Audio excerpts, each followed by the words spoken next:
Mas pinapanood ko yung mga ensimada kasi paano nila ika-counter yung mga pasabog, 'no? At, isa sa mga counter nila diyan, peke daw yung pinakita ng PIDEA. Oh, so peke daw, 'yan. So 'yan ang nadidinig natin, sabi gagawa na lang din kayo ng pasabog, hindi niyo pa inayos, peke, ganito. Oh, may sinasabi pa sila, kailan daw yung kaso, 2012. Hmm. May gano'n pa, sabi ni Tatay Digong nung mayor siya, meron siyang listahan sa PIDEA na nakita niya. At 2012, hindi po mayor si Tatay Digong sa Davao that time. Yun po ang sinasabi, okey? So, yun ang, mga palusot, okey? So, yan ang mga kailangan nating i-discuss. Tapos may mga white markings pa raw yung paligid, et cetera. Nag-live sila, pagkatapos ng live, biglang hindi mo na makita yung live, siguro inedit, siguro may mali silang sinabi, i-edit nila yun mismo. Oo, kasi pinanood ko yun, nawala yung live, eh. Oo, so may mga gano'n na, hindi naman mayor si Tatay Digong noong 2012. Ang mayor that time is si Sara. Kasi yung listahan ng PIDEA na yon, 2012. Hmm. Tapos meron pa raw artistang kasama, ang lumalabas na tsismis, yung artistang kasama ay asawa nung kapatid. Oh, hindi ko naman kilala kung sino yun. A kapatid nung asawa nung basta yun. Basta ano siya, child actress yun, eh. Oo, na sumikat, na nasira ang buhay sa droga. So, 'yan ang pag-iingatan niyo talaga. Masisira ang buhay ninyo sa droga. Masisira ang pamilya ninyo sa droga. Sabi dito may nagkomentaryo, Diamond Star. Hindi ko po alam kung Diamond Star siya o Talano Star, Tanso Star, hindi ko alam, Hmm.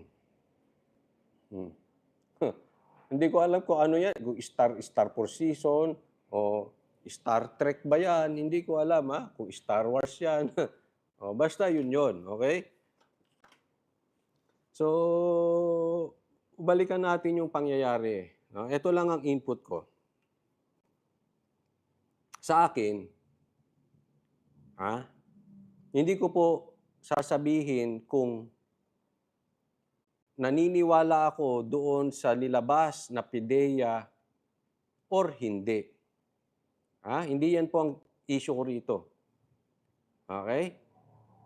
Hindi po sa hindi ko po kino-question kung yung nilabas na pasabog na di umano ng PIDEA ay totoo or hindi.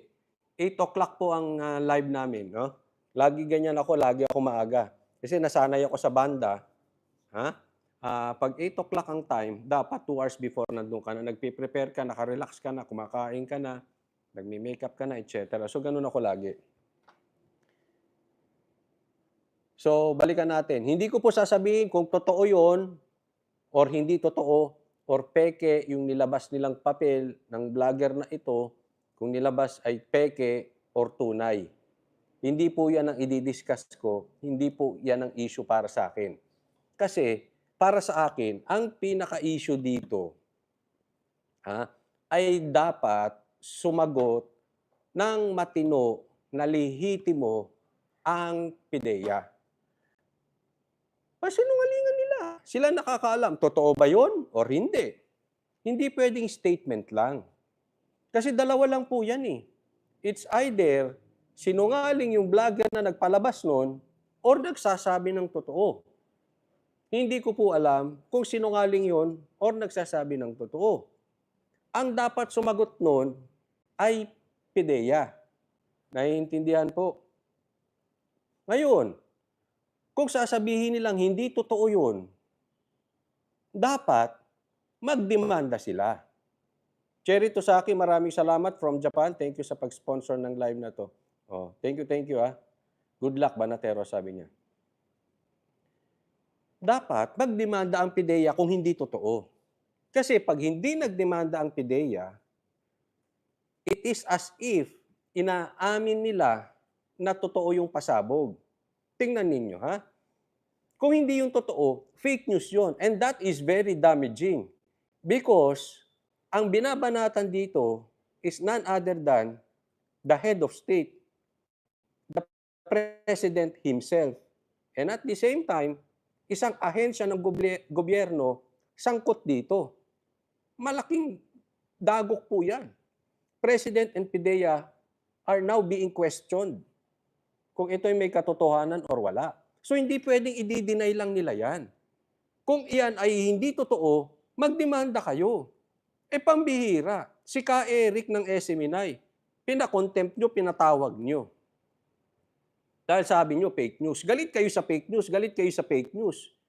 Kung hindi totoo yan at fake news yan, i-demanda nyo rin. SMNI papasaran nyo. Dahil sabi nyo, nagkakanlong ng mga fake news. Ba't yan hindi nyo mademanda? Kung fake news. Pag hindi nyo dinemanda yan, ibig sabihin, totoo yan. Totoong nasa listahan yung presidente nyo sa PIDEA. Tama po ba or tamang-tama? Ganun lang kasimple yun. China-charge nyo ang SMNI kung ano sinasabi nyo, fake news, fake news, fake news. Pinasasara nyo, pati si Pastor Kibuloy, ginigipit ninyo. Pati si Ka Eric, si Ka Dr. Badoy, kinontempt of court nyo, muntik magpasko. Sa kamara, dyan sa kulungan nyo sa kamara. Si Pastor, muntik mag-Holy Week. Kung nahuli, dyan sa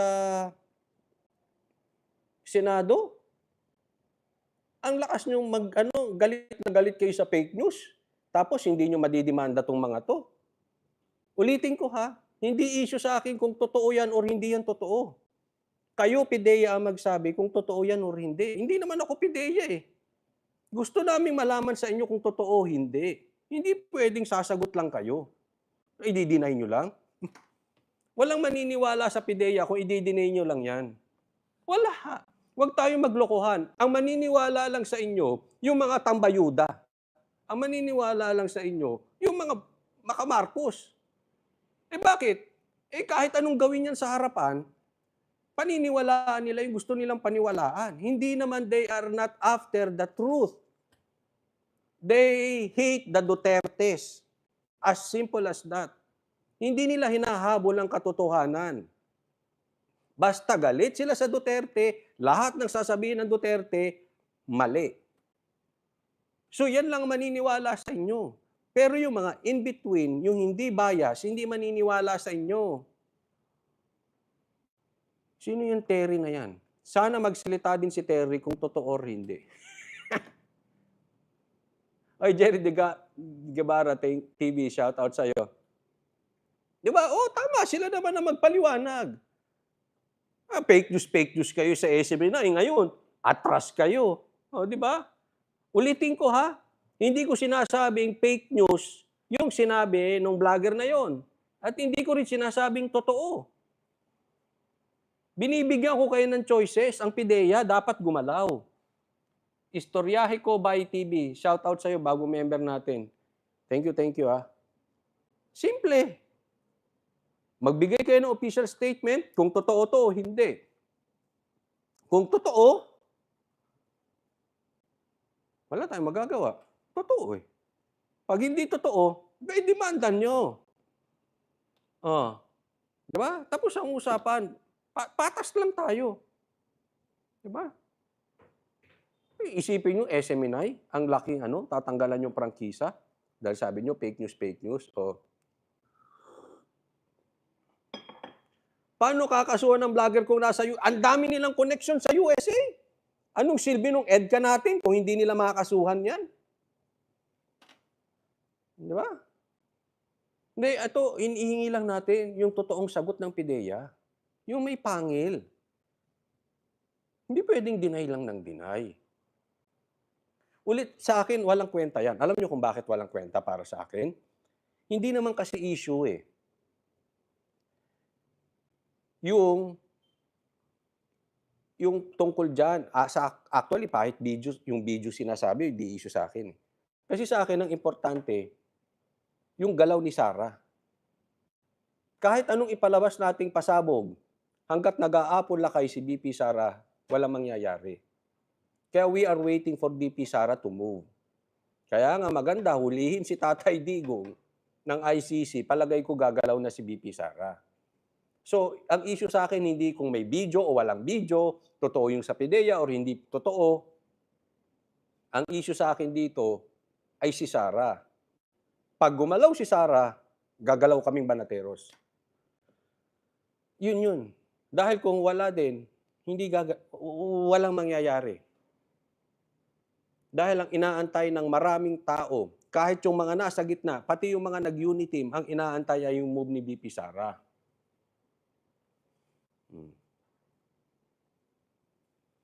Pero, damaging po yung pinalabas na nasa listahan ng PIDEA. Kaya nga, uulitin ko, dapat magdemanda kung hindi totoo. Pag hindi nagdemanda, it means, para sa akin, totoo.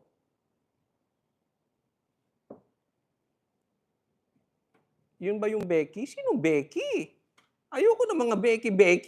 Ay, hindi po ako sexist, pero bakit Becky dyan? Ay, naku, wala akong kaalam-alam sa mga Becky. Becky naman. Ayan, isa pa yan. Magpa-drug test para sure. Di ba? O, sa Luneta raw sila ni Tatay Digong. Yun. Pero alam mo, hindi lang yung damaging doon eh. Pati sa PIDEA. That is damaging for the PIDEA. So, hindi sa kinakampihan natin yung vlogger or kinakampihan natin yung administrasyon. Hindi yun ang point ko rito. Sana naunawaan nyo. Ang point ko rito, dapat sumagot sila ng yung may tigas. Kung oo, totoo yun, alam nyo na gagawin. Kung hindi yung totoo, alam nyo na rin ang gagawin. Okay, demanda nyo. Ano? Hayaan yung ganun? Si Sara mag-aya ng drug test, kaya hindi mag-aaya nga yan si Sara eh. Yan ang inaantay natin. Pasensya nyo na, medyo nag-swimming ako, medyo summer color po tayo ngayon.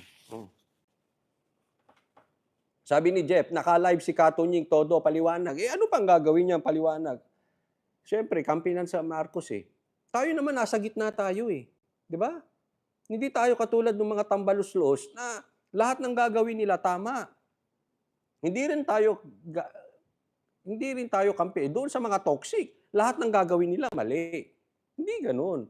Hindi ganun ang Banateros. Ako, nasa gitna ako. Kaya nga sinasabi ko, hindi tayo parang sila Katunying na lahat maganda, hindi naman tayo itong vlogger na lahat pangit. Hindi ganun. Gumalaw kayo, PIDEA. Dapat gumalaw din dyan si Marcos. Aurea Haway, thank you po. Balance tayo, nasa gitna. Ang desisyon nasa kanila pa rin. Hindi yung pinagbibintangan natin, ay peke yung document na yan, pinagawa sa recto, gagawa na lang. Ganyan eh. Gagawa na lang kayo. Hindi nyo pa inaayos. Hindi nyo ba alam?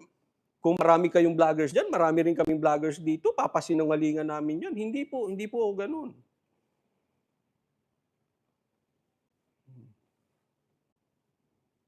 Pero kasi hindi yung lagi tayo pwedeng tahimik. Alam mo yung katahimikan nila sa mga napaka-importanting bagay ay masyadong nakakabingi na nagsesend ng signal na ito ay totoo. Buti nga, dito ko kayo binakbakan eh. Kung binakbakan ko pa kayo dyan sa SMNI, di lalong nag-ingay. Di ba?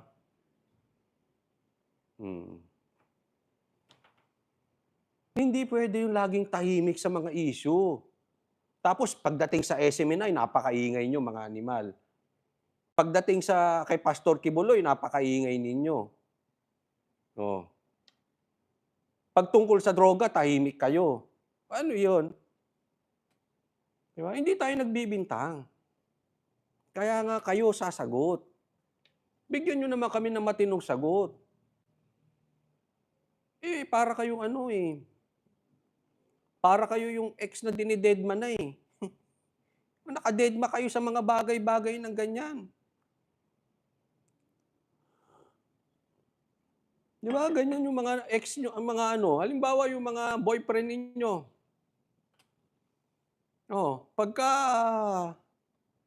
Pagsisiping, ang daming kuda, ang daming kwento.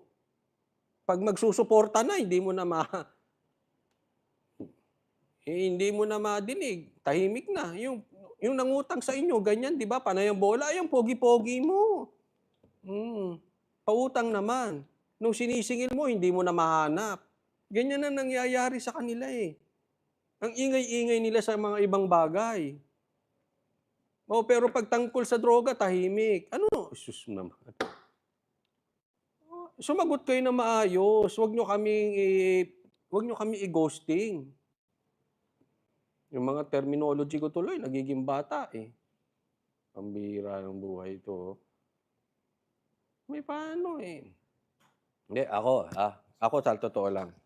Hindi naman tayo nagmamalinis eh. Tayo'y masamang tao din naman. Pero galit ako sa droga. Promise ko sa inyo. Sisirain ng pamilya mo niyan. Yung mga yan, sisirain ng pamilya, yung tatay hindi makakapag-provide sa mga anak, manggagahasa pa ng bata yan. Naku, puro kalokohan. Magnanakaw pa yan, papatay pa yan. Pasensya na po kung meron kayong mga mahal sa buhay ng mga adik ha. Pero, ayan, dumating na yung namin, merienda. Paabot nga nung Coca-Cola. Kasi binabanatan natin yung Coca-Cola eh. Masama daw ang Coca-Cola. Ito lang yung Coca-Cola na pwede. Yung Coca-Cola sa palasyo, delikado yun, bawal yun eh, ha? Huwag kayong mag-aano doon.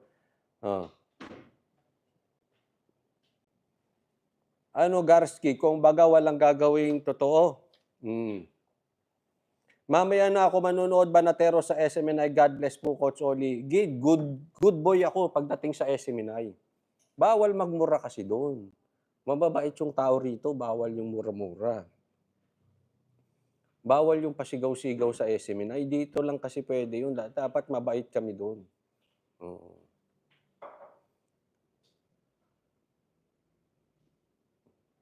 Melvin Agustin, yung video. Wala naman ako sinasabing video. Si Banat na yung video. Ayoko nung video. Hindi ako nakaasa dyan sa pede-pedeya na yan. Hindi ako nakaasa dyan sa video na yan. Kahit lumabas yung video na yan, pag hindi gumalaw si Sarah, wala mangyayari. Maniwala kayo sa akin. Kaya ako, inaantay ko si Sarah. At kahit wala yung video na yan, at kahit wala yung PDEA report na yan, pag gumalaw si Sarah, tapos ang boxing. So, ang bottom line dyan, si BP Sara. Pero hindi yun eh. Pag-usapan natin, huwag nyo kaming i-ghosting. Sumagot dapat. Coach, maiba lang. Kamusta ang kape sa SMNI? Ay, kaya kang ipaglaban. Matapang po ang kape sa SMNI. Yan ang gusto ko sa kape. Ayoko nung kape na lasang ice cream. Yung nilalagyan ng gatas. Hindi, meron silang gatas dito, pang cappuccino. Hindi, pero sarap nung kape nila, matapang. Kaya nga pag galing ako dito sa SMNI, hindi ako makatulog kasi matapang eh. Matapang yung kape nila. Yan ang gusto kong kape.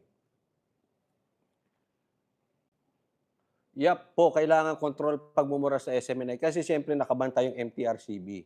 Di ba? Cherry Tosaki, guest nyo ba si Mayor Baste? Yes po, guest namin sila. Mayor Baste, at may surprise guest pa. Ha? Mukhang maganda ang holding area ng SMNI. Ay, sus, napakaganda. Napakaganda. Pakita ko lang saglit, ha? Ayan. Ayan yan, oh, ha? Yan ang gusto ni Pastor Kibuloy, ayaw niya nung may nakatago, may kwarto-kwarto. Gusto niya laging all glass.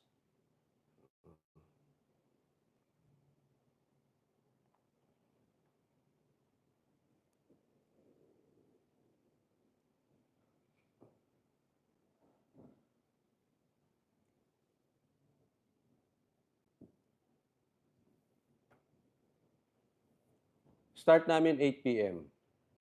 So inaantay namin yan, ha, kailangan ng lehitimong sagot sa inyo. Fake news ba yon o hindi fake news? Kung fake news, alam nyo na gagawin nyo. Gaya ng ginawa nyo sa SMNI. Kung hindi yung fake news at totoo, gumalaw na kayo. Pideya nga kayo di ba? Ah. Pero kasi para sa akin 2012 pa yun no? Hindi natin alam. Alam mo naman na lahat naman tayo ay nagbabagong buhay. The main issue here is the now. The before, it's up to them. May lahat naman ay pagkakataong magbago. But then again, that is not the issue.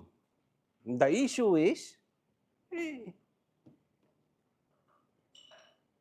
kailangan ng paliwanag, ng matinong paliwanag ng taong bayan. Hindi ko to sinasakyan kung ito ay totoo or hindi totoo. Magpaliwanag kayo kung totoo or hindi totoo. Huwag nyo kaming deadmahin. Gaya ng lagi nyong ginagawa sa mga mabibigat na issue, lagi nyo kaming dinidedma. Vincent Tampus, Coach Oli, see you later. SM na watching here, Cebu City. Good luck. Thank you, Vincent Tampus sa pag-sponsor ng live na ito. Bakit tinotolerate ni BP Sara si BBM? I really don't know. But my guess is, inuunawa ko po si BP Sara. Bakit kanyo? Hindi po maganda kasi Vice President siya. So, nasa gitna yan. Kailangan suportahan niya. At the same time, secretary pa siya. DepEd secretary pa siya. So, magmumukhang bitter. Pero syempre, kung may gagawing masama sa kanila, halimbawa, huhulihin si Tatay Digong, that will be the different story. Kaya sinasabi ko, hindi nila kaya hulihin yan si Tatay Digong. Kasi alam nila, lalabas yung totoong tapang ni BP Sara. Kasi ngayon, patwitam siya Tandaan nyo, nanampal yan si BP Sara. Matapang yan. Pero siguro, ang pinakamatagal yan, magsasalita na yan 2027. That is yung pinakamatagal in preparation for 2028 election. But as for the moment, tingin ko lalaylo yan until may mangyaring hindi maganda.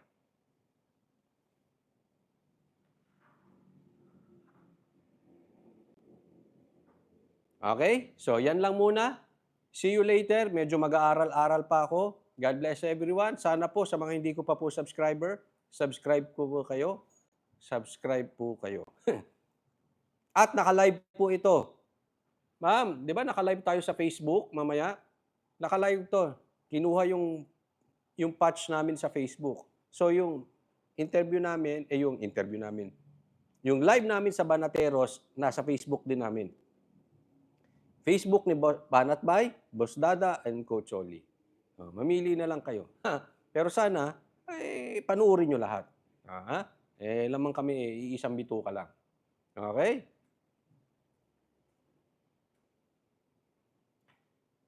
Thank you, everyone. God bless you all. Reminder, Coach, don't say bad words. Oo, hindi. Babakbak lang tayo, pero bawal. Kasi alam mo na, di ba? Seminar ito Sabi dito, nagbagong mga ako, sobra adik ko noon sa Shabu noon, nagbago ako sa pakikinig sa pangalan ni Pacquiao. Di okay yun. Kasi may mga nabago naman. Kaya nga ako, concerned ko, it's the now. But then again, ang problema kasi hindi lahat nakakapagbago. But good for you. God bless you, nakapagbago ka. Thank you, everyone. See you.